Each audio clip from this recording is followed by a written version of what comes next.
Oh man, I should have finished this ម៉ែ perfection មក before ទៀត last ហើយ night. អ្នកនរគ្នាបាទថ្ងៃនេះខ្ញុំមកទិញកៅនៅក្នុង FIFA អ្នកនរគ្នា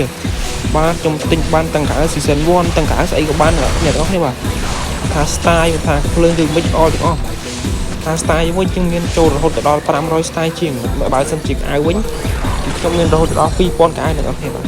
បើសិនជាអ្នកនរគ្នាចង់បាន mode ឬក៏ហើយចេះហេតុខ្ញុំវិញអ្នកនរគ្នាអាចឆាតមក TikTok ខ្ញុំក៏បានឬក៏ Facebook ក៏បានដែរអ្នកនរគ្នាបាទចឹងសូម complete ដាក់ mode នេះបងប្អូនអ្នកនរគ្នា mode នេះអ្នកនរគ្នាមិនចាំបាច់ទិញ account ទេអ្នកនរគ្នាដាក់តែ mode នេះមួយក៏អាចលេងបានដែរ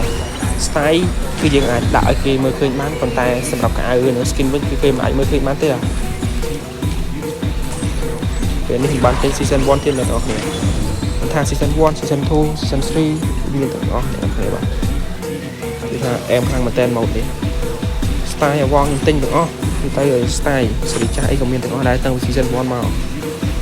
តែកប់សេរីម៉ែកប់សេរីមែនតែន Oh man, I should have.